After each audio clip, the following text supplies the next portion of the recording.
नमस्कार दोस्तों। Contract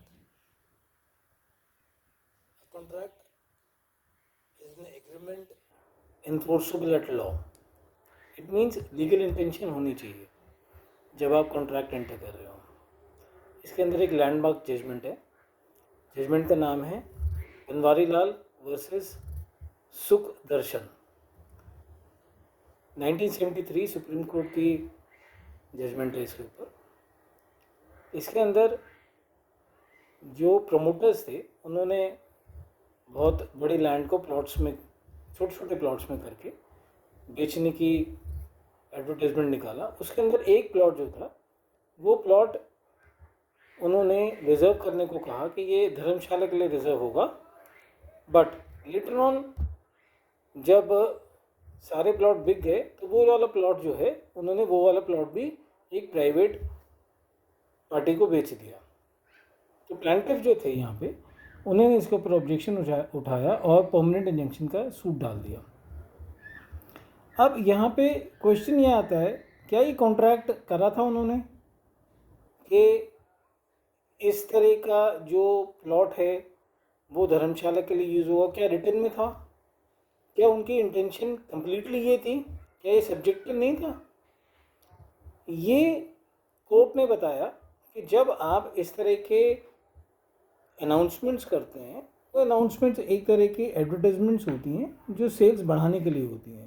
like politically हम लोग अनाउंसमेंट्स करते हैं, बाद में वो सब्जेक्टिव होती है, सर्कमस्टांसेस किस तरह से टिल्ट होते हैं उस तरह से उसको भी टिल्ट करा जाता है, राइट? तो ये वाला केस जो आप कह रहे हैं कि लीगल इंटेंशन है इसके अंदर, ऐसा कुछ नहीं है और आपको ये रिलीफ नहीं मिलेगा परमानेंट इंजेक्शन का। Therefore what is the main point in entering into a contract? The main point is that there has to be an intention of both the parties to enter into a legal arrangement. Legal arrangement means enforceable at law. Enforceable at law means that you can go before the court and litigate the dispute and ask for the relief. इसके अंदर एक और बहुत अच्छा case है Balfour versus Balfour का, mister and Mrs Balfour का case. जब उन्होंने 30 पाउंड्स मांगे और 30 pounds mister Balfour Mrs Balfour को नहीं दे पाए तो मिसेस बाल्फोर कोर्ट में गई। उन्होंने बोला कि मेरे को 30 पाउंड्स चाहिए थे, इन्होंने वादा किया था। बट उन्होंने कोर्ट ने ये फिर बोला कि ये अपील जो है अलाउ करी जाती है मिस्टर बाल्फोर की, क्योंकि ये जो कॉन्ट्रैक्ट है ये बेसिकली एक फैमिली अरेंजमेंट है और ये फैमिली अरेंजमेंट कॉन्ट्रैक्ट की डेफिनेशन में नहीं आ रहा है। An agreement enforceable at law is a contract.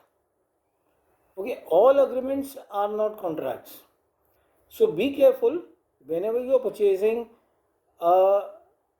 an asset or a plot of land or a flat or any other property, तो आप अनाउंसमेंट्स पे इमीडिएटली मत रिलाई कीजिए कि ये प्रोजेक्ट की अनाउंसमेंट हो रही है और ये प्रोजेक्ट इसी तरीके से चलेगा। Understand that? तो आप उसको पूरी तरीके से देखें कि ये प्रोजेक्ट क्या रिटन में लिख के दे रहा है हमारे को, या जो मेरे से कॉन्ट्रैक्ट हुआ है उसमें ये लिखा हुआ है या नहीं लिखा हुआ। अगर कॉन्ट्रैक्ट में नहीं लिखा हुआ या तो आप मेंशन कराइए कि आपने ये बोला है कि यहाँ पे आप पार्क बनाएंगे, यहाँ पे आप रोड बनाएंगे, यहाँ पे आप धर्मशाला बनाएंगे, यहाँ पे कम्युनिटी सेंटर बनाएंगे या और कुछ फैसिलिटीज़ मंदिर बनाएंगे। ओके, तो ये सारी चीज़ें मेंशन होनी चाहिए वहाँ पे। Otherwise it is just an announcement.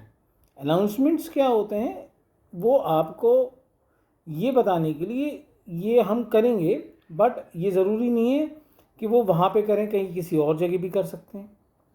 Okay, so project एक बहुत बड़ी चीज़ होती है और बहुत बड़ा रिस्पॉन्सिबिलिटी होती है डेवलपर की। सो डेवलपर डेफिनेटली अपने आप को बताता ही है सामान के बारे में कि मैं ये सारी चीज़ें करके दूंगा।